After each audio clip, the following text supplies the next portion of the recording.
Hello, fellow Movie Crusaders, and welcome to another episode. I am Sean Waskrug. With me, as always, is my co-host, Brian Michaels. I've been saying co-star for the last few episodes. Like, we're not starring in anything. Oh, we're stars. Superstar. But anyway, this is our very first episode of our... I'm going to come up with a better name for this than our actor, actress, director showcase. But this is our first episode. Basically, this show is basically us picking one actor, one actress, one director, and kind of just going over why we like them, or or don't, because there could be ones we pick where like I hate these people. But like talking about our favorite moments of them, favorite movies, things we don't like about them, where we think their career trajectory is going to go, or where it basically hit rock bottom. We're kind of just shooting from the hip on this. This is our first episode. We don't what? Nothing. Okay. I don't. You said where the trajectory is going, maybe hit rock bottom, and Tony Scott, and yeah. Anyway. Yikes! Not where I was, not even remotely where I thought I was going over there. Says the guy who made a car crash joke during Jackass for Ryan Dunn. Needless to say. Anyway. We're just kind of going for, we don't have like a real structure plans. It's our first episode. We're going to kind of figure it out as we go. But yeah, I mean, this is our first episode, Brian. What are your thoughts on this potential of the show? Yeah, I mean, this is really just one of the more casual shows. We just kind of pick a couple people and discuss it. There's not a lot of structure to it, just kind of discussing each person. There are going to be ones that we like. There's going to be ones that are basically our stinker picks of people we don't like. We talk about their careers. Or maybe we liked them and then their careers went down. There's plenty of those. Yeah. So it'll be fun. Yeah, I think this show basically, kind of came to fruition from the Weekend Crusaders, where we started bringing in like rankings for actors and actresses and how many times they popped up on the show and stuff like that. We're like, you know what? We might as well just start doing an episode where we talk about these people. We were going to do ones we were going to do like specific, only talk about the actor or actress and like do like a full-on breakdown of their stuff. And they're like, you know what? Some people we just don't have a whole lot of time to talk about, so let's add a director and everything to it and kind of make it a little bit more. So today we're talking about Paul Rudd, director Tony Scott, and Natalie Portman. We're going to start with Natalie Portman, and yes, I realize that behind me, the picture that I chose, even though she looks fantastic in it on my camera, she looks basically like two eyes and lips and brown hair because she's incredibly whited out behind me. But you've got that Amidala makeup on. Yes, she's without the kind of crown thing. But we're talking about Natalie Portman. I love Natalie Portman. I do, and that's the funny thing that I think you and I both kind of came to a weird realization as we were getting ready for the show, is we both love her, and she's like a real favorite of you and I. But there's a lot of movies that we have not watched of hers. It was like I was, like, oh, Natalie Portman, yeah, let's do her. And so I started looking into it because we were trying to figure out, like, what's our favorites and what we think was her best performance, thing like that. And it really was like, okay, there's several I haven't seen, and there's a lot she's seen that I just don't care about. I mean, a lot that I've seen of hers that I was just like, whatever. And so I'm like, there aren't a lot of movies that I love that she's in.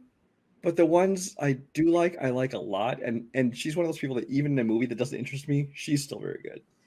Well, because like the great thing about Natalie Portman is, and I think, granted, it's an entirely different thing. When I see Natalie Portman, I also think of Emma Watson. To me, they almost feel like the same person. They're both incredibly smart women.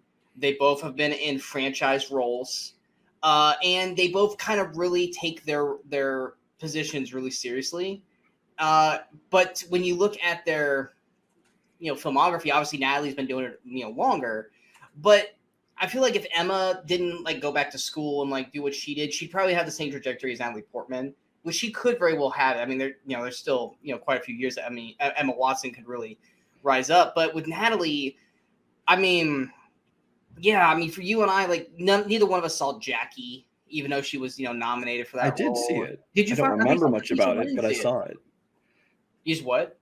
I don't remember much about it. Gotcha. I don't think I was all that impressed by the movie itself, but I saw it. But I mean, what I love about Natalie, on top of her just being breathtakingly gorgeous, the movies that we do love her in, like you said, she's great. But the one thing too is that she's awesome off camera too. Like when you ever see her pop up on like Saturday Night Live or other little things like that, like Natalie's rap. If anyone hasn't ever seen it, Natalie's rap on SNL is perfect, and you guys should check that out right away.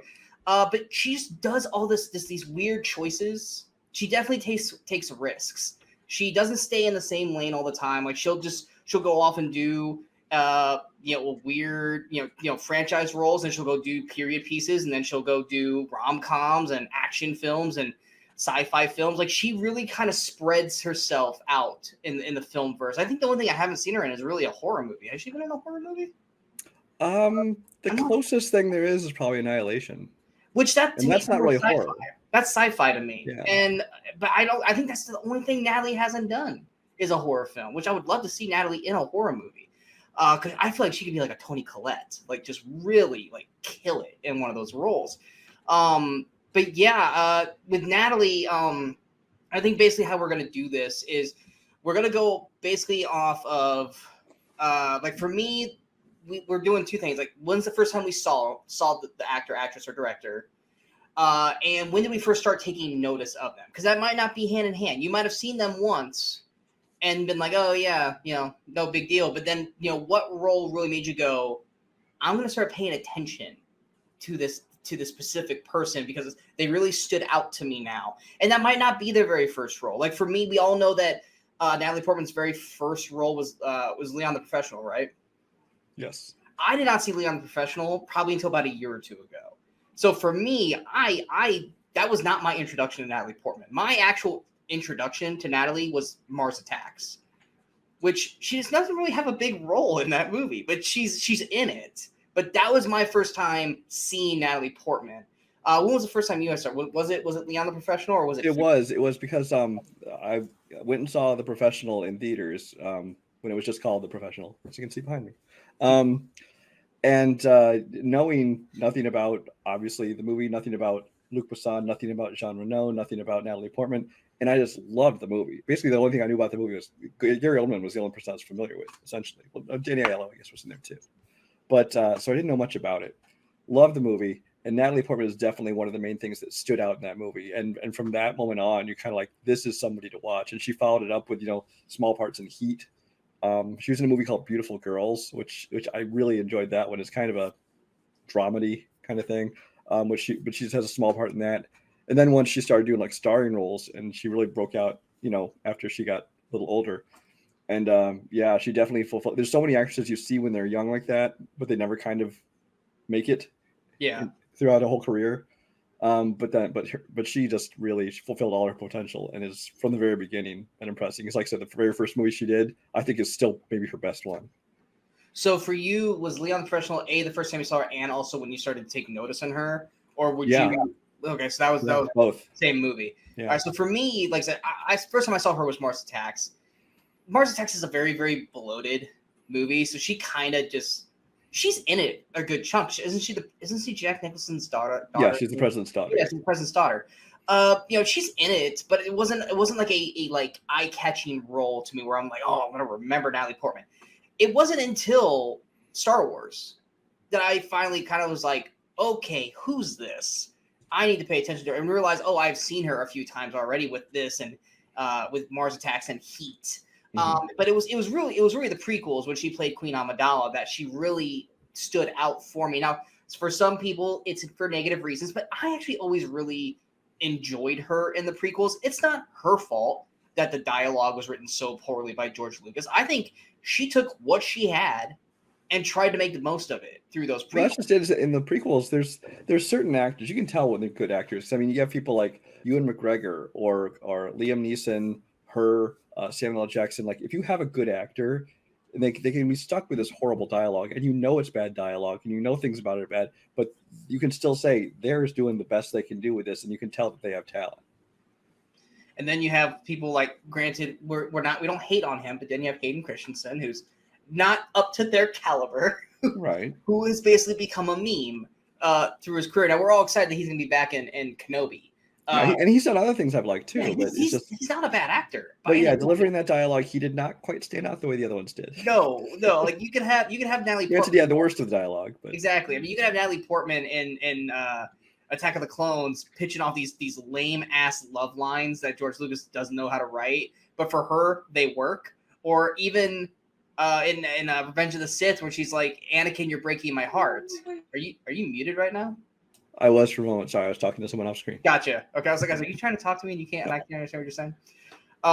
But yeah, like in Revenge of the Sith, she says, "You're breaking my heart," and like you felt that from her. Which with that kind of a script, her and Ewan McGregor in Revenge of the Sith they're both fantastic in that.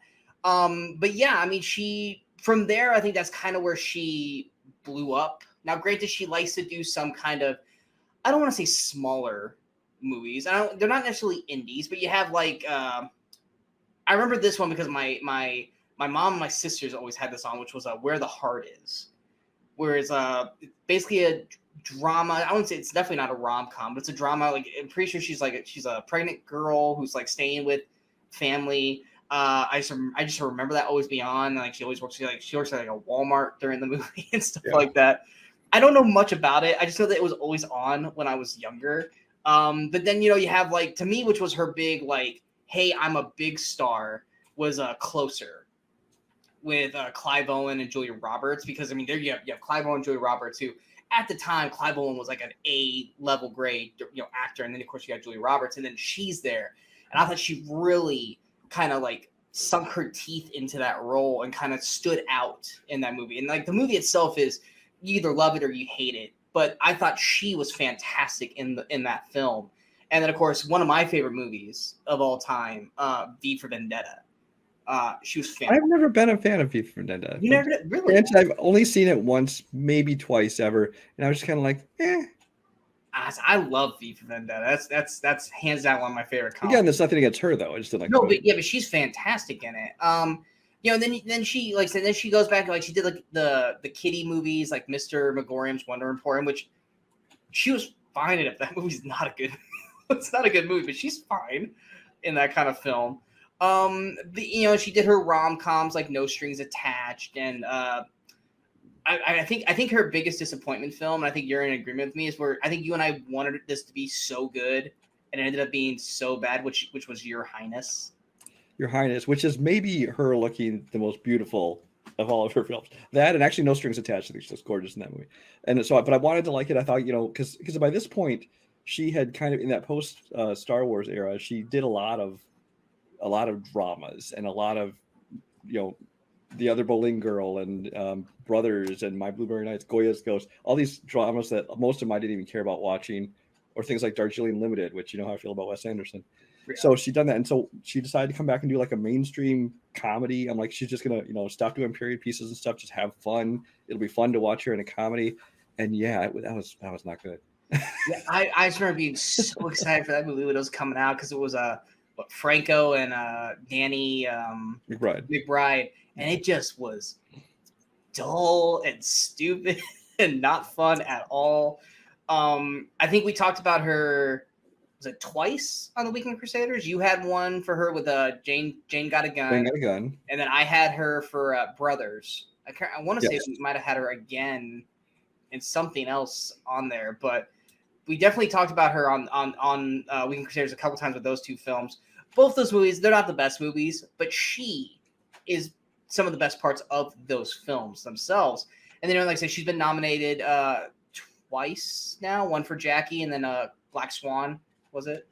I believe so, yeah. Yeah. But Black Swan is a movie that a lot of people love. Just didn't work for me, but that's just me. That's more Darren Aronofsky than anything else. Like she was a great actress in it. Yeah. Just, I don't like Aronofsky's style, his films. There was one scene in there, I'll say, but you know that. Yeah, that's the obvious scene. But I mean, I remember watching Black Swan and going, I think I like it because Portman and Mila Kunis is in it. But if you had casted like anyone else in this film, I probably wouldn't give a crap about this movie. Or I probably wouldn't be all about this film personally. I think the only Aronofsky film I ever liked was The Wrestler. But didn't she won for that, didn't she? Didn't she win for Black Swan, or did she just get nominated for Black Swan? I don't think she won. I can check on that. I'm checking it real quick. She did win. Oh, did she? Okay. She did win. She got nominated. She's been nominated 3 times. for Jackie, Black Swan, and Closer, and then she won for Black Swan. Hmm. So yeah, I mean, with Natalie, I mean, obviously, I would think her peak or her breakout was obviously Star Wars. I mean, like, granted, like, Leon Professional, she was fantastic again, but she was still super young, and a lot of people still didn't really know her. I think Star Wars was kind of her, hey world, here I am, kind of moment. I mean, great that she's been in some bad films. Did she ever really have a downfall in your eyes? No, that's what I was thinking. You were talking about like when they peaked, and for me, it's like, of course, I think she just like came in at her best with The Professional, and so I would almost say she's peaked there, but that makes it sound like it's been downhill from there. When really she's just kind of been consistently. I mean, there have been little dips when she's done less interesting movies or things with like that, but I don't think Everyone's done that. but I don't think her success or her abilities or performances have really gone down much at all. Now, if we're talking about trajectories in the last several years, she hasn't done a whole lot that I've cared to see. But it's kind of a thing where I know she's been raising a family and things like that. She's kind of been picking her roles more carefully. I didn't see that Lucy in the Sky that came out. I didn't see it either. But yeah, I mean, aside from Avengers Endgame, I probably haven't seen much of her since, I don't know, at least the last 5 years. Yeah, I mean, she was in 3 Marvel films: Thor, the Dark World, and Avengers Endgame. Now, granted, barely, not really an Endgame. Yeah, Endgame. She's probably B-roll in that. Yeah. She's probably not actually in the film. But yeah, Thor and Thor: The Dark World. I mean, you have one of the worst MCU movies, and you have one of the first ones that's like kind of eh. I don't hate Dark World. I don't hate Dark World either, but the worst MCU movie is still better than a lot of other movies. It's not like this is complete dog shit. But it's never it's never Natalie Portman's fault. Oh no. She's never the worst part of any movie I've ever seen her in. But I mean, she's got this year Thor: Love and Thunder, where she's supposed to have a huge role. I can't wait to see that. I'm super excited to see what she does with that. But yeah, besides the Thor movies, the only other movie I can think of that I watched her in lately that I've loved was Annihilation, which I still say that if you guys have never checked out Annihilation, it came out in 2019, I believe. It is gorgeous. It is a beautiful sci-fi alien kind of film. It's got some great horror elements, which is why you said that the closest thing to horror was probably Annihilation. And I think not enough people have seen that movie or given that movie the credit it deserves. It was hands down one of my favorite films of 2019. And hands down one of my favorite performances of her, opposite Oscar Isaac and there's tons of people in that movie. It's such a great cast of that film. But yeah, with Natalie Portman, she can. I mean, she's already, like I said, she's already won an Oscar. She's been nominated twice already. I don't ever, especially right now, I don't see a downslope going in her career. And I mean, especially with Thor, Love and Thunder, it can only shoot up higher at this point because I think everyone's been waiting for her big MCU moment, which is clearly going to come this year. Now, whether or not she's really good in it or not is really going to debate on where she goes on her trajectory. Well, I think she will be, and that's like I kind of want to see her be able to get back to kind of a blockbustery kind of movie because aside from the Star Wars movies, really her stuff tends to be more prestigious dramas, things like that, and even the comedies she does, they're a little more dramedy kind of thing. So to see her just do like just a blockbuster popcorn movie like that, and I think she'll have a ton of fun with it, and I think she'll be good. So the last thing that we decided we were going to do for every person we talk about on the show is if we were going to talk to a person, maybe a person who's not really into movies, and they go, "Hey, who's this Natalie Portman, chick? What would you recommend?" And we basically are picking what are 3 films that you would recommend to somebody who has never seen Natalie Portman if you want people to take notice of who Natalie Portman is, as well as Paul Rudd and Tony Scott. So, Brian, for you, what would be the 3 films that you would tell a person to watch if they have never really, seen Natalie Portman before? Well, the first one is definitely The Professional. Like I said, being her first film, I think one of her best performances, showing the talent that she showed even from just a young age, holding her own, if not even overshadowing all these great adult actors, and they're like Gary Oldman, these people in there. So I think that one is definitely the first one I would recommend for them. The second one, you're going to think is an odd choice. The second one would actually probably be Thor: The Dark World. But here's the thing. Well, here's the thing: is in the Star Wars movies, she kind of had to be, a lot stuffier. I think because I wanted something to show like her blockbuster side. I hope to replace that quickly with Thor: Love and Thunder, Okay. but I have not seen that yet. But being in Thor, I think the Thor movies is one of those ones where she gets to just like have fun. You get to see her, she's laughing, she's cracking jokes, she's getting to get in on some action, things like that. But now I picked Thor: Dark World instead of the original, not because I think it's a better movie. But if we're looking at it to show what Natalie Portman is capable of, her role, I think, in the second one is much bigger. She gets to get in on a lot more of it, and kind of show some different sides. And so I think I like, as far as like the popcorn movie side of her, that's a movie I would pick to show. The last one, kind of conversely, is like it would actually be Jackie, because Jackie, I was not super impressed by the movie. It's just these biopics, dramas. It's aren't my kind of thing. But her performance in that, if you want to show like her Oscar caliber acting side of what she can do, I think that's one thing I would want to include that in the three I'd show somebody. So for me, I didn't pick any MCU or Star Wars because, frankly, like I said, Star Wars, while I think she does a very solid job in the films. I think that the dialogue doesn't really help her. Now, granted, if I was going to pick a Star Wars one, I probably would have picked Attack of the Clones because she's in that one for the most part. I think the most of the film. Plus, I love Attack of the Clones more than Phantom Menace. You just like that sand scene on Naboo. What's that? You just like the sand scene on Naboo. Oh, of course. Here's it's not Naboo. It's in the third act when she's fighting in the gladiator. Oh no, I meant when Anakin's talking to her about the sand on Tatooine. Oh, rough. It's coarse and rough, and it gets everywhere. Now for me, I would agree with. I have one of yours, which is Leon the Professional. Show how amazing she is as an actress at such a young age. Plus, like I said, the movie's fantastic with Jean Reno and Gary Oldman. It's got a fantastic performance in there. So I definitely would say Leon the Professional. For me, like I said, you said you only saw it the one time. You're not a big fan of it, but definitely V for Vendetta. She's fantastic in the film, and plus the movie itself is probably one of my favorite comic book films. That's a non-MCU film. Hugo Weaving puts on a fantastic performance as V. And then my last one, I lean back and forth. Am I picking this because it's one of my favorite, or should I go the more prestigious route like you did with Jackie, which for me would be Black Swan? But Black Swan, like I said, Black Swan is one of those. It's like, if you're not into it, you're not into it. And I don't want, if I'm introducing someone to Natalie Portman for the first time, I want to pick something that I know they're going to enjoy. So my third one would be Annihilation, because she's the lead in it. You got a great cast. It's shot beautifully by Alex Garland. It's got great sci-fi horror elements, and she's a badass through this whole film.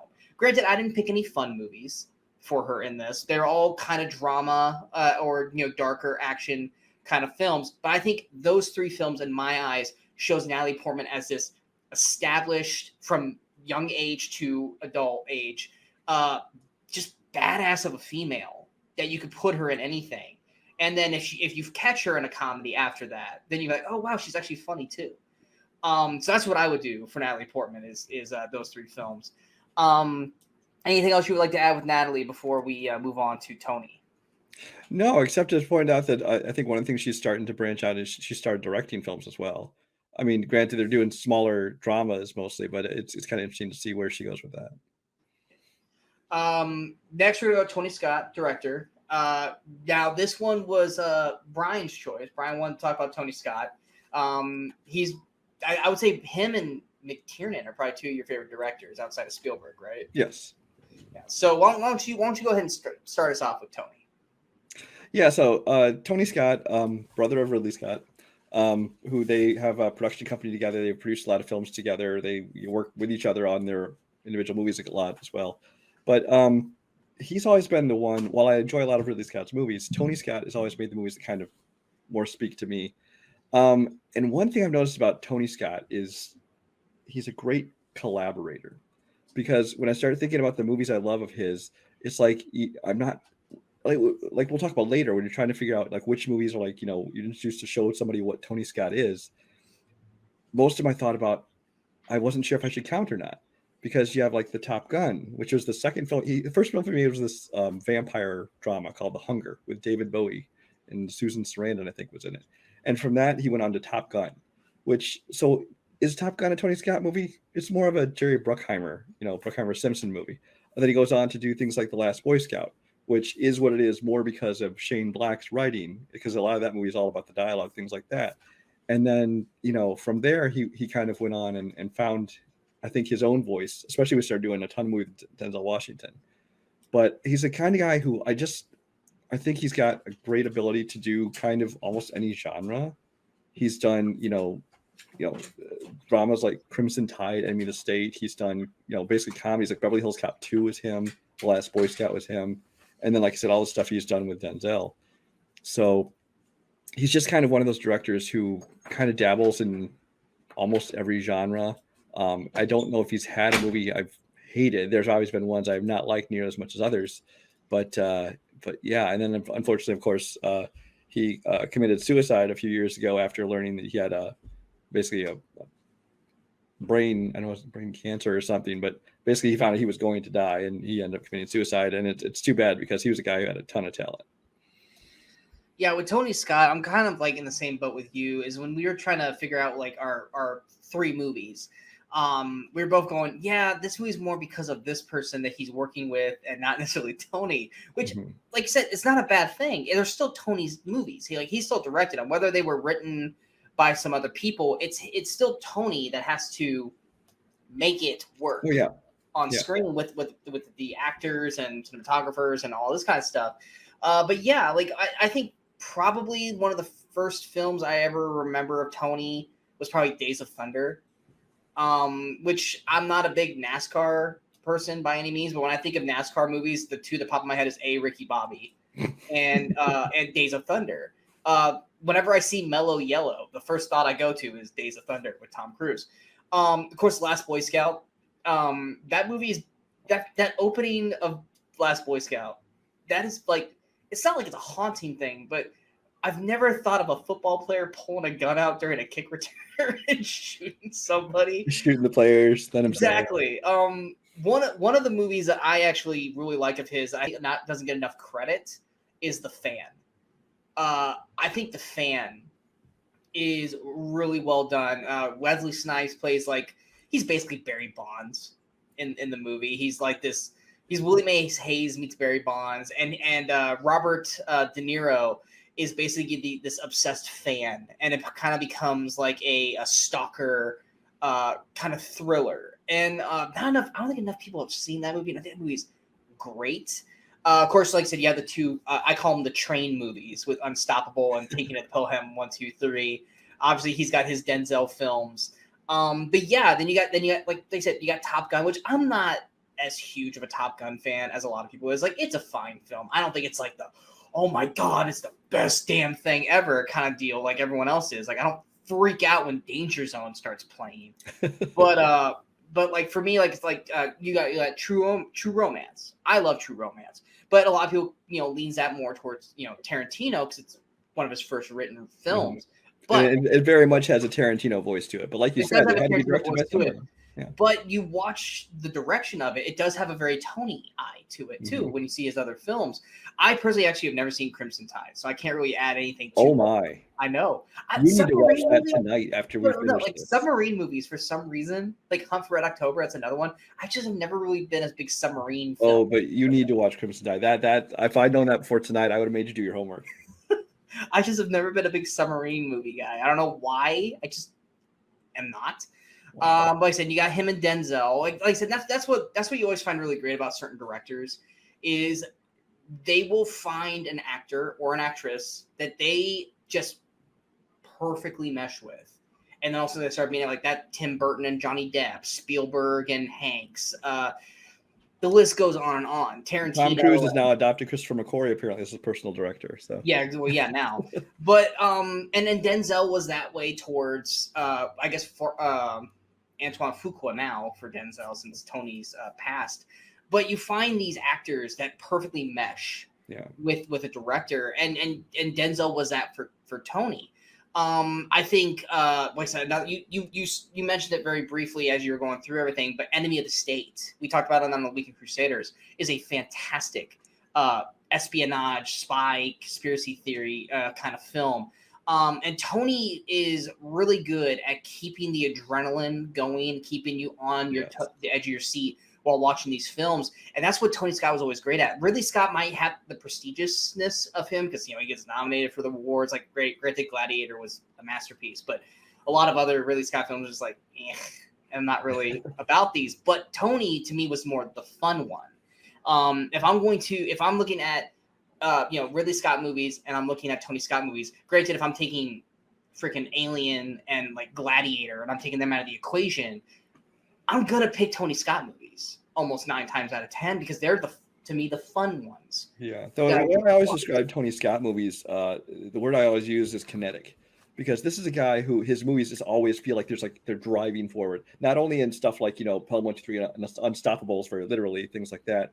But Enemy of the State is just constantly moving. Even something like Crimson Tide, which most of that movie is just a lot of conversations on this submarine. It's like almost like a game of chess with these two people. But even that, just you can feel the energy of the whole thing. True Romance is just constantly. It's very kinetic. The plot's always driving. And so that's one of the things I always liked about him, because he does that, but it never feels rushed. It never feels chaotic. Well, it feels chaotic, but in a good way, And obviously, not every movie has been a knockout for Tony. I mean, Spy Game is a droll to get through. Hands down, one of my favorite movie theater, when I worked at the movie theater stories of breaking up a couple who were hooking up, was Spy Game. So I've always got to have that connection. Something to do entertaining in that movie. Yeah, I'm not gonna divulge that story on here, but it is hands down. If everyone tells you like what's your go-to movie theater story, it's that story. It's always connected to Spy Game. Yeah. Domino. I never saw Domino, but I didn't hear great things about. Domino. I did, and I wanted to like it because it's Keira Knightley kind of doing something different. Yeah, being a badass, really. And I like Tony Scott, but the movie is just kind of like, it is what it is. But yeah, I agree. It's every movie is this kind of chaotic, like driving force. Like it is pushing through, breaking through each wall as it's going through. It's you'll have your moments of conversations. Like I said, a lot of that will depend on the writer, whether it be Shane Black or Tarantino or someone like that. But they're always like not rushing, but they're always trying to get to a point. Which you can say that about every movie, but for Tony, it feels like that adrenaline, like against the clock, especially with Enemy of the State. Where they're constantly being chased and trying to stay one step ahead of everybody and trying to get to where they need to get to before they get caught. And Unstoppable, obviously, it's an unstoppable train, and Pelham is, basically a train robbery. But I agree, Tony is really great at keeping you on the edge of your seat and keeping that adrenaline pumping throughout the film, so you're not like just sitting back in a theater going like this. You're like, oh crap, where are they going to go next? Kind of thing. And Tony was always fantastic at that. So Days of Thunder was the first one you saw, right? What's that? Days of Thunder was the first one you saw of his? Or that's one where you took notice of him. I would. Well, see, for like I said, for me with directors, I can watch like 18 of their films and not realize outside of Spielberg. Well, that's just it. Like Top Gun was the first movie I saw his, obviously, because I saw it, when it came out in 1986. Because I hadn't seen The Hunger. I didn't see The Hunger till last year, 2 years ago. But if you ask me when I first took notice of Tony Scott, the director, it wasn't until 7, 8 movies later with like Crimson Tide or Enemy of the State, because it wasn't until then when I kind of looked back and goes, oh wait, he did that one and that one and that. Oh my gosh, those are all great movies. And so it's like, I'm like, wow, this guy is a really good director. And then kind of after the Crimson Tide, Enemy of the State era is when you would really notice his style. You can kind of see what he was doing. And a lot of that, I think, it has to do with the fact that he did 6 of his last 9 movies were with Denzel Washington, and they had that chemistry together. So. Yeah, see, for me, because I wasn't really the big like paying attention to who directed the films kind of thing. Mm-hmm. Probably first film I ever saw would probably have been Days of Thunder or Top Gun, based off of however young I was when I saw them. But the first time I really like watched a movie and went, who directed this, was Man on Fire. That was the first movie where I actually, because granted I was at the age where I started paying attention to that kind of stuff, but that was the first movie where the way it was shot and the way the acting and directing and everything was made me go, who directed this film? So granted, later in his career, the latter half of his career, But that's because for me, I wasn't really super into paying attention to directors up until that point. But for me, my take notice was Man of Fire. So that would be the one I would go to as when I finally started paying attention to when was Tony Scott's next film coming out. For you though, if you were going to pick 3 films to introduce Tony Scott to somebody, what would be those 3? Before I do that, I actually want to give one more. I think his most underrated, underseen film that more people need to see is Deja Vu. Have you ever seen Deja Vu? Yeah, I saw Deja Vu. Mine would be The Fan, but yeah. Okay, because that's a movie that I think a lot of people didn't see. They thought like, oh, it just looks like a generic thriller or something. But I think that it's a smart movie. I love the plot. I love the drama, everything about it, and it's kind of a unique film. And so anyway, if anyone hasn't seen Deja Vu, go see that. As far as my 3 that I would use,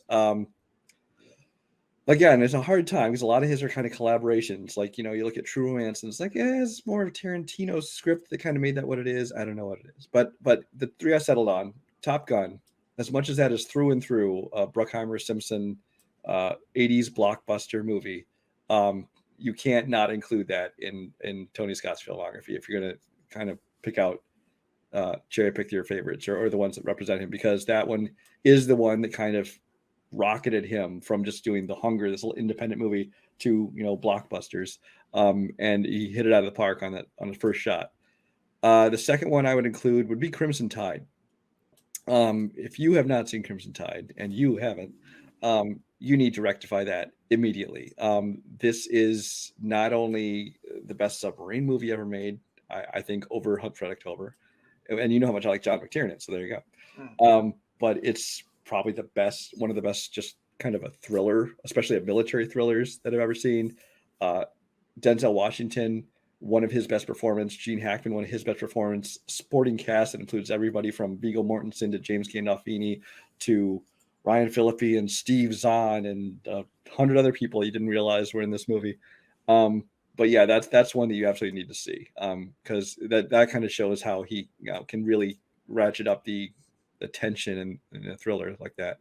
And the last one I would go with is actually Man on Fire, because like I said, in his latter half of his career, he kind of adapted this style, especially in his cinematography, and kind of Oliver Stone kind of dipped into it early on with like Natural Born Killers and some of those movies, where like some weird camera work and some of the way the picture was colored, things like that. Tony Scott used a lot of that in the last half of his career, but Man on Fire, I think, is the one where it was best used. I think it was his best direction of Denzel Washington, and just an overall great film. We're gonna have 2 out of 3. Now, I was like, up until the last moment, I was flipping back and forth between one, and that flip back and forth was between True Romance and Top Gun, because like I said, I'm not the biggest Top Gun fan, and I love True Romance. But 9 times out of 10, if you're gonna say True Romance, first thing that comes to my brain is Tarantino, not Tony Scott, and that to me is kind of like, it sucks because he is the director, but I think everyone really treats True Romance as the asterisk 10th film of Tarantino, because it lives and breathes in Tarantino's world.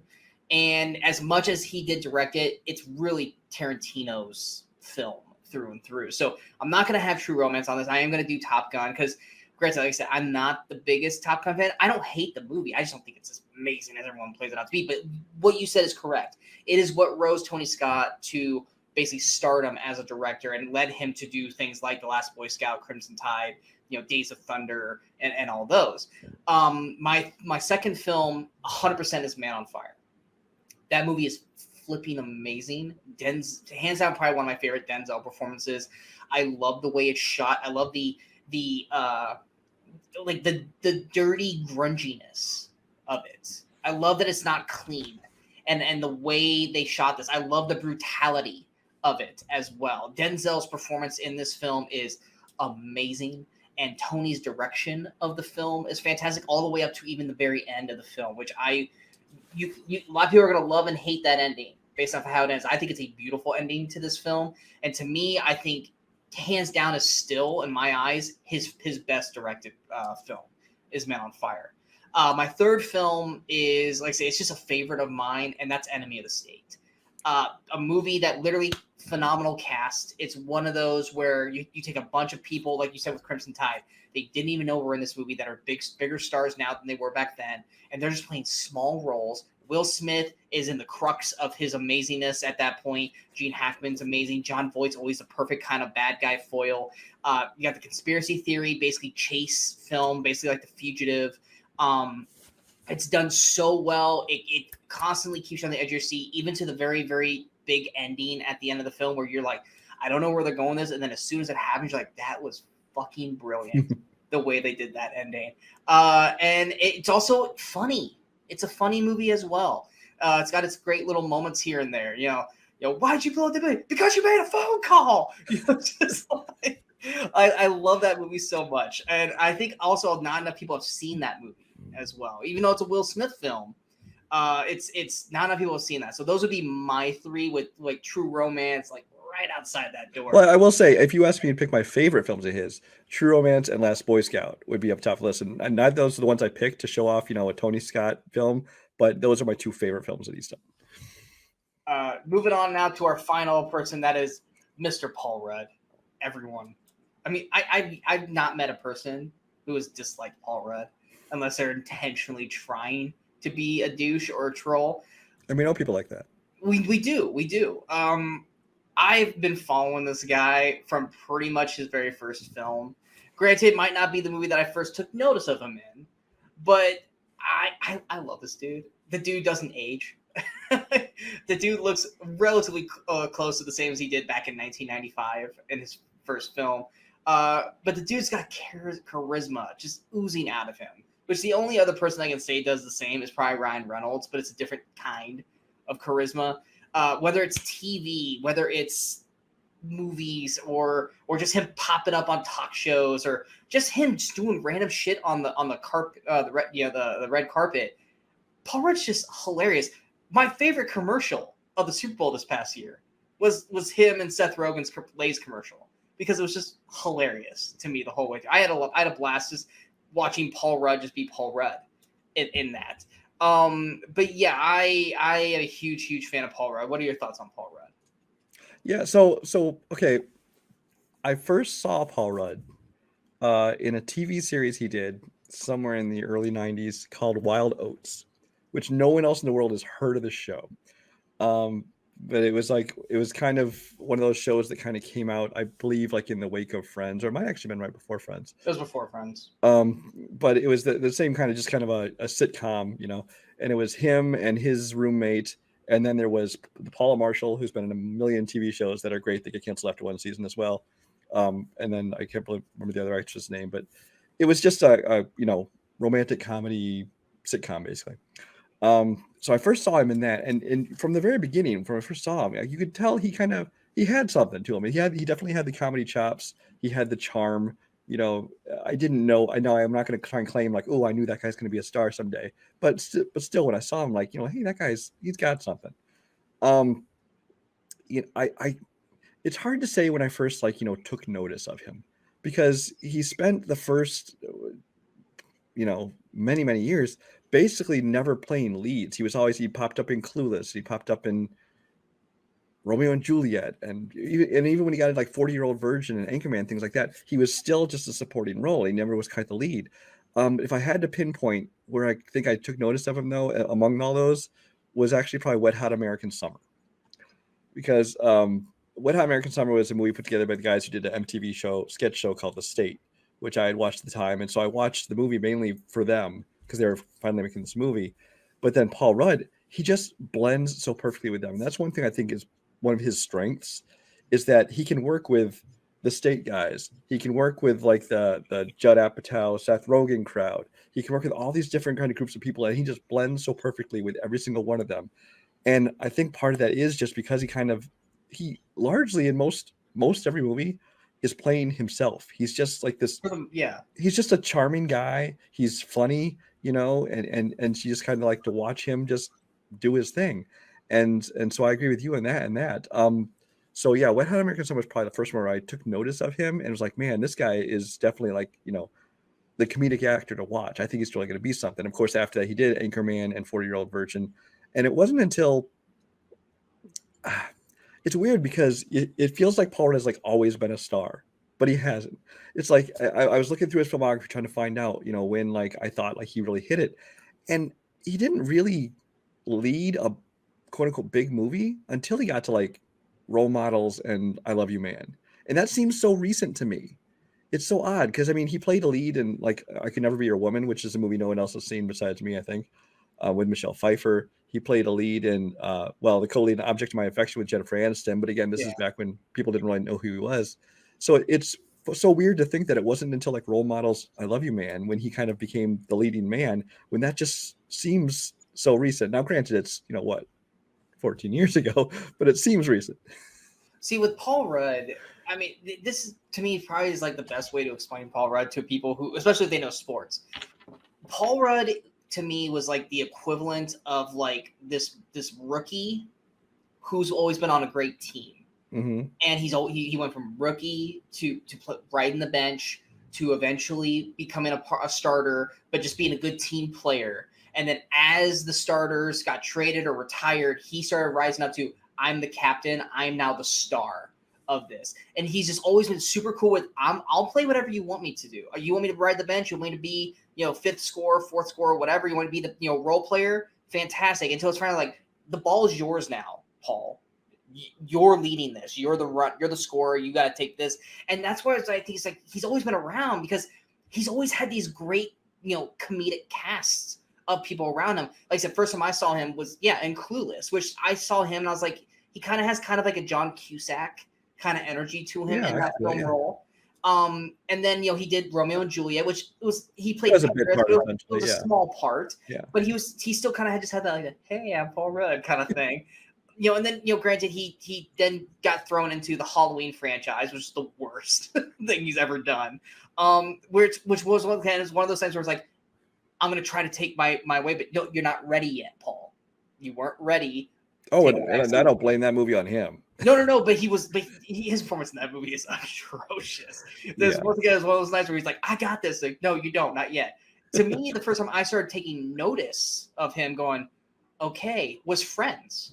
When he popped up on the show Friends, when he became Phoebe's future husband, Mike, because once he was in that, and not even in that, he became part of the cast because he started to pop on there relatively like a normal recurring character, and he meshed perfectly well. And there's one particular moment of the franchise where I finally go, here's Paul Rudd's moment. This is the moment where he's officially gone, hey, world, I can do this. I think they're in like Barbados or something. It's like a season 8, season 9 episode. And it's when he's playing ping pong against Courtney Cox's Monica. And they're both super competitive. And that is the first time, like granted, he's always got his funny charm and stuff in the show. But this is the first time he actually was like battling and like digging at the Monica character. And you're like, oh my God, this guy is so damn funny.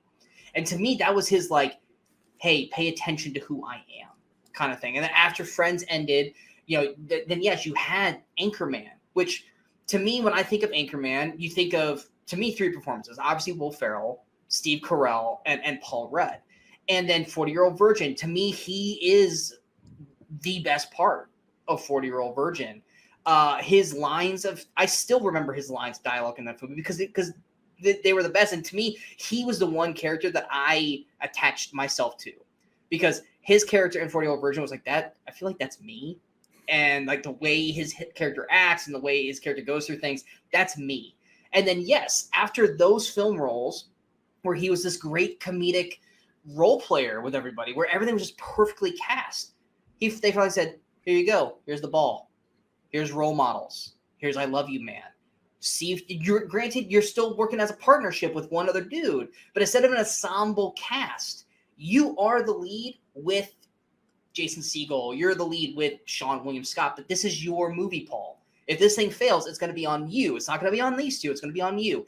And he took that on his shoulders and basically became the Paul Rudd we know and love. Mm-hmm. And then he'll still do the occasional films like Forgetting Sarah Marshall, where we love him in Forgetting Sarah Marshall. He's some of the best parts of that movie. Like a lot of the most quotable lines from that movie is Paul Rudd. And then he popped up once again, showing that he's not better than a lot of people. Goes back and does TV with Parks and Rec. some of the best parts of Parks and Rec is when Paul Rudd shows up for like 5 episodes and just does stupid, stuff. And then he finally took on the big, I'm a big action star with Marvel by becoming Ant-Man, which once again, you have a character as Ant-Man. He's not Thor. He's not Captain America. He's Paul Rudd. He's Paul Rudd. He's Yeah. Paul Rudd. He's Paul Rudd. There's actors who almost always play themselves. I mean, Jack Nicholson kind of always plays himself. Al Pacino is pretty much always playing himself, at least in the modern era. I mean, back in the day, there's a little more variety to it. But I mean, and sometimes that can be a bad thing. But with some of these, like the actors I mentioned, and with Paul Rudd, he essentially plays versions of himself, but it just works because he picks the right roles that just work for him. Yeah, he does. It's just he's such a likable character, whether he's being an asshole in certain movies or whether he is a likable character like Scott Lang in Ant-Man. It's all just extensions of Paul Rudd. Now, a lot of people go, well, that doesn't mean he's a good actor if he's just playing himself and everything. I get that argument, but he's so good at it that he's the everyday man that everyone can latch onto and feel like they're a part of this because of how well he does it. Now, he has been doing some like off dramatic roles. You'll see in I think Netflix, and I think he's doing one on Apple TV with Will Ferrell. That's kind of more of a comedic dramedy kind of thing as like a psychiatrist. He'll do random ones out there. I think, and I granted you're not a big fan of this, but Perks of Being a Wallflower. I thought he was fantastic in that role. It's a very, very small role, and he's just kind of playing this mentor kind of character. He's got them out there, but we're always going to look at there was a drama he did. It was like The Catcher Was a Spy or something like that. Like that was just like a straight drama. That wasn't even like a comedy drama. And that was a straight indie film that probably like 90% of the world had not seen. But he is actually really good in that film.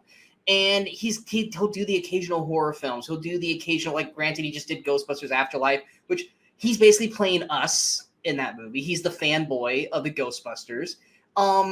And that's why he's the most relatable character in that movie. He's always the most relatable character in most of these films. And that's why we all love Tom. That's why we all love Paul Rudd, is because he's always going to be a funny guy. Now, could he eventually be like a Jim Carrey or I don't want to say Adam Sandler, but where he says, hey, I want my awards now. I'm going to stop doing the comedy stuff. And I'm going to start doing some dramatic roles and pop up and start doing this? Sure. But does he have the ability to do that? Has he garnered enough goodwill from us that he can go do that? And we'll be like, hey, we're here for you? Absolutely. Because he's done enough over the course of almost 30 years now. It's been 27 years since Clueless, where we can go, hey, if you want to just shoot your shot and go and do something that's an Oscar type role, we're going to back you. And which, by the way, those 27 years, he hasn't aged. He hasn't. That's the craziest thing. Now, he's done a lot of indie films. Like there's a ton of movies I haven't got to see of his, like Idiot Brother and all these other movies. Because it seems like he just wants to shoot. He seems like a guy who doesn't say no a lot. He's smart because he doesn't just do everything, but he seems to always have something coming out. There's never, I can't remember the last time when we got a full year without Paul Rudd popping up in at least a couple things a year. But it's an enjoyable thing. And if he ever does decide to jump up to that next echelon where he's like, I'm going to start doing Oscar films and I'm going to start being taken notice as more of a serious actor, and then he can come back and do the comedies whenever he wants, I think we're all there for him. I think we'll be sad because we love his comedy, but I mean, or he could just stay in this lane because he's doing the one thing that Will Ferrell and Adam Sandler and Eddie Murphy and all these other great comedy actors have done, is they got stale. They kept doing the same shtick. It got boring and the movies were bad. And then they hit rock bottom in terms of they're not funny or enjoyable anymore. Paul Rudd has never done that yet. When we're talking about, his peaks and all-time lows, Paul Rudd has never hit a low yet. Paul Rudd has constantly just been up, or right at the level, or then go up and then level. He's never dropped below. Granted, he's been in bad movies. Dinner with the Schmucks was a horrible fucking film. And that movie should have been amazing. It should have. With the cast, it should have been amazing. It was cringy, and it was awful, and it was not good. But it didn't kill his career. It was just I did a bad movie. Here's 5 other great films that you're going to love. And that's why Paul Rudd, to me, has always been kind of one of my favorite guys, because he's just awesome. He just does whatever the hell he wants to do and just has fun with it. Honestly, what's funny is my favorite moment from Ant-Man as the character Ant-Man, it's not even in the film. It's like in like the bloopers. It's when he's running down the stairs outside his house, he's dancing. Like, I'm sure you've seen the blooper. I might have, I don't remember it. But it's like it's just Paul Rudd just being funny. And also, like, probably one of my favorite Paul Rudd moments as well, and granted he's not the main focus of this, is the SNL skit Single Ladies, where it's him with Beyonce and Justin Timberlake and Bobby Moynihan, and they're all basically being the dancers to the Single Ladies music video. Yeah, I remember that. And like I say, Paul Rudd's not even the best part of that, but because it's Timberlake. But it's like when I think back to SNL, Paul Rudd, like I immediately go right to that skit because Paul Rudd's just like the director of it, and he's just having fun. At the very end, he starts dancing because he's got the most awkward dance moves, but it works for Paul Rudd. And yeah, like I said, and when it comes to us deciding the 3 films, I'm totally okay with picking movies that he's not the lead in. He doesn't have to be the lead to be noticed as this guy's freaking great. And that's why my movies aren't necessarily going to be lead roles from. They're going to be supporting roles because he's so strong in those roles. So, I mean, for you, unless you got anything else to say, what were your 3? No, why don't you go first this time? Because I stole your thunder on the last one. So for me, on my Paul Rudds, my first 2 movies are definitely going to be supporting roles. And one is Anchorman, because, I mean, 60% of the time, it works every time. There's never there's so many memorable lines of that film. Probably to me, my favorite part of Paul Rudd in that movie, outside of the Sex Panther thing, it's literally just this visualization of him. I want to say Ron's on the phone and they're trying to like do something off the side of his eye. And it's when he's like, I want to say he's on Champ's shoulders or he's dancing in his underwear. He's trying to do this. It's just watching Paul Rudd off to the side and having Will Ferrell try to not pay attention to it is my favorite part of Paul Rudd in that movie. But Paul Rudd, that cast is fantastic. And Paul Rudd is amazing in that film. And to me, I think for a lot of people, that was his take notice of me moment for people who didn't watch Friends. So for me, if I was going to introduce someone to it, I'd say watch Anchorman first. Watch him first, take notice of this actor. And then I would then go into 40-Year-Old Virgin. Because, yes, Steve Carell is the lead in that film, but Paul Rudd is kind of the heart of the group, where he's the one character where it's like, hey, don't make fun of him because he's a virgin. You know, don't be mean. Hey, I've had my heart broken and I want to help you, you know, not just get laid, but maybe find someone you want to be with. And he's got great lines. I mean, he's got the whole banter back and forth with Seth Rogen and I'm blanking on it's Romany Malco. Romany Malco. Yeah, I always say his first name wrong. Okay. But his everything in that movie with Paul Rudd works. Everything with everyone in that movie works. But I love Paul Rudd's performance. I will always remember the Yamo Be There moment because I've worked at Best Buy for like 9 years. I've had those moments where you hear the same freaking stupid commercial or song and you just want to rip your ears out every moment there. And that whole moment with him and Jane Lynch, I've lived that moment and I love Paul Rudd for that moment. So definitely 40-Year-Old Virgin for me. And then when it comes to my last one, I've been fighting back and forth still between Role Models and I Love You Man. But for me, I have to go with I Love You Man. And the reason why is like, while I love Role Models, his character for the most part is kind of playing like I'm a kind of douchebag asshole until the very end. And then granted, you have the great, you know, kiss LARPing thing, which is fun. But his character is very kind of linear through the whole way through. I Love You Man. I feel like you're watching this cringy, like nice guy who just doesn't know how to act. And then you put him with Jason Segel and it works perfectly. And throughout the film, you're watching his character grow and change, but he still is this lovable little dork all the way through who loves slapping the bass and doing all that stuff. And that's the movie where I feel like you've got Anchorman, where he's kind of this womanizer. With 40-Year-Old Virgin, he's this heartbroken dude who just wants to find love. And then I Love You Man, he's got the love, but he's just a dork, and you love him for being a dork. And I feel like those 3 films, basically, you introduce that to anyone, those 3 movies. I feel like after they're going to go, what else you got? I want more of this guy. Please give me more. And then you can start introducing him to all these other films. I feel like those are the perfect 3 movies to introduce someone to for Paul Rudd. What would be yours? Actually, there's definitely some overlap here. Anchorman, which when I first saw the movie, I did not love it as much as everyone else does. I think I still don't love it as much as everybody else does, but I think it's a very funny movie, and Paul Rudd is easily one of the best things about that. And to kind of show, like, even in a supporting role, how he can basically steal the whole movie with every single line he utters, and even just the facial expressions he makes, things like that. I think I agree with everything you said about Anchorman. So that's one of them. Oddly enough, I had the same problem with Role Models versus I Love You Man. For some reason, I lumped those together in my mind. I'm not sure, just because They came out like 6 months of each other. And I almost lean towards Role Models because he also is one of the credited writers of that movie. He wrote it with the director David Wayne and some of the other State guys. But I ended up actually going with I Love You Man, because, like you said, I think the part he played fits him better, because Paul Rudd often is, like in something like Anchorman, he's playing kind of wild and crazy. In something like I Love You Man, in a lot of movies he does, he's essentially playing the straight man, quote unquote straight man, but he's still, because I mean, like, Jason Segel is obviously the wild and crazy one, but he's still, everything he does is as funny or funnier than the one who's supposed to, be the crazy one. Even though he's playing a straight man, he plays it with like this awkwardness that is supposed to be the whole point of his character. Is very awkward, and he just plays everything so well, and even in just the most subtle ways. I think that really shows off his talent in that role as well. For the third one, I wanted something that was going to show some of his work with some of the weirder comedy, the more out there stuff. I almost went with Wet Hot American Summer. I actually ended up going with a different one by the same people, though, called They Came Together.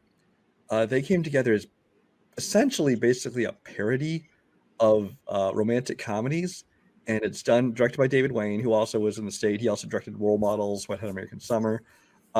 It co-stars Amy Poehler and Paul Rudd. It's a rom-com. It has Bill Hader, Ellie Kemper, Kobe Smulders, Jason Mantzoukas. It's got a great supporting cast as well. But it's just a straight up parody of romantic comedies. It's like totally just makes fun, like blatantly makes fun of every single cliche. I mean, half the time they're actually uttering out loud what the cliche is, but it's kind of shows the more kind of, I don't know, surreal or out there version of comedy that he's capable of. Because like I said, he's such a chameleon in that, yes, he's doing comedy. Yes, he's always funny, but sometimes it's in a romantic comedy kind of way. Sometimes it's like with the State guys. Sometimes it's with the Judd Apatow crowd. And so I think these movies, kind of show everything he's capable of. And I've actually never seen that one. You should see that one as well. It's on HBO Max right now. What's Crimson Tide on? If I was going to watch Crimson Tide, I'm trying to do a screen pass for Crimson Tide. Okay, all right. Send me the screen pass for that one. So apparently I have some homework to do. You do have homework to do. Take a break from Batman. But yeah, because I'm trying to. For everyone that we said, our next episode is next Friday.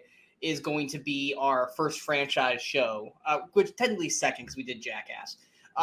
It's going to be where we are going to be talking about all the Batman theatrical release films. Granted, we're not going to do all the Batman movies. That turns all the animation. We will never get through all those. So I'm going through and watching all the Batmans right now, trying to get myself mentally prepared for it. So yeah, it would be nice to have to watch something that's not Batman. So I might actually do that. But anyway, we hope you guys enjoyed this very first episode of the Actor, Actress, Director Showcase. Like I said, we're going to come up with a better name for it at some point. But if you guys did, go ahead and hit that like, share, and subscribe to the channel so you guys stay up to date with all the latest videos that pop up on the Movie Crusaders. And of course, you can follow us on all the social media outlets you see below. Coming up next, like I said, next week, we've got the first franchise showcase of the Batman universe. Like I said, we have a lot of things we're going to talk about with that, our favorite rankings of certain aspects of those films, which is why I'm going back and rewatching them all, so I'm as fresh as I can for that. Also, the review for Uncharted should be out right now. I'm not going to say anything because I haven't got to see it yet because we shoot these in the future or in the past or whatever. I'm thinking of the wrong word. We shoot these in the future.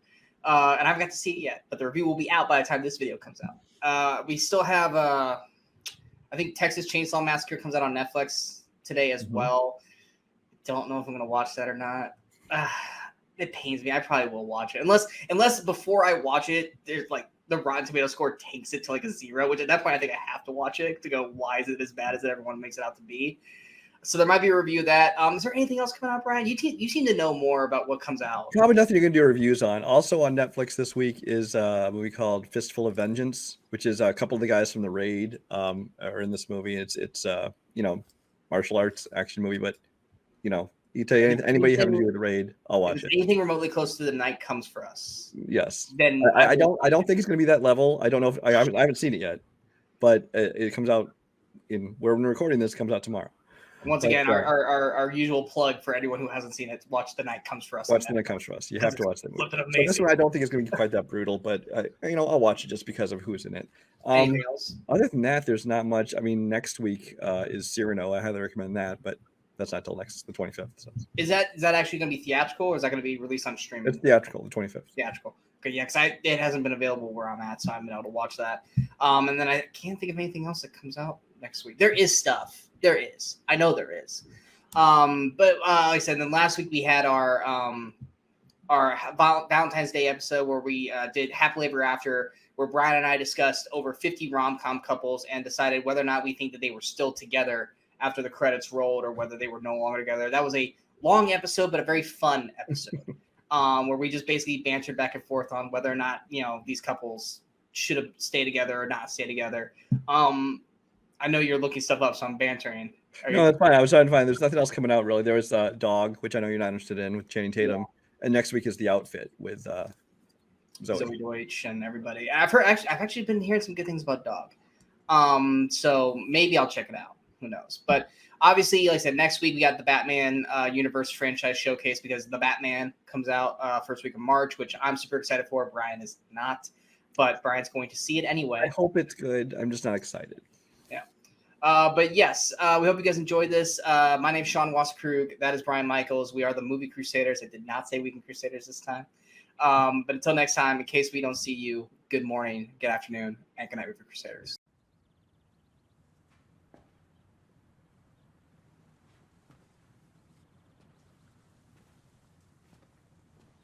You're still here. It's over. Go home.